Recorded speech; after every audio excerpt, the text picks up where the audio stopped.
আমার সমস্যা হইল গিয়া দুলাবালু আওয়াজ।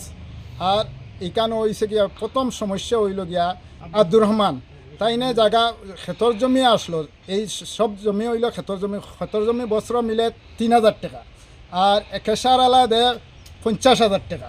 50,000 টাকা দে দেখিয়া থাইন যে সম্পদশালী মানুষ থাইন সারা আমরা না জিকার করিয়া সব কেশারের মধ্যে দিয়া দিছু। আর আমরা কষ্ট বুকিয়া আমি অনুরোধ হইলগিয়া MLAও কইছি, পঞ্চায়েত জানাইছি, প্রশাসন জানাইছি।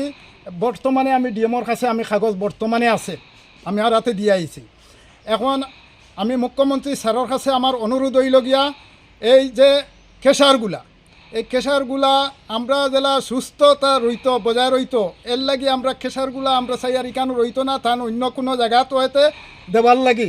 আমার সমস্যা হইলে শ্বাসরোগ, ছোটো বাচ্চার সর্দিও, সাইনাস সবসময় থাকে।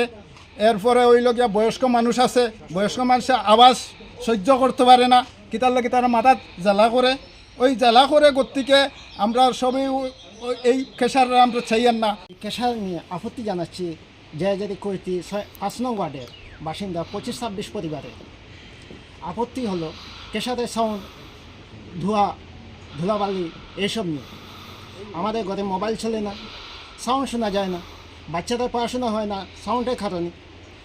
বাড়ির শুকনো কাপড় বাইরে দেওয়ার ব্যবস্থা থাকে না এই ধুলোবালির কারণে।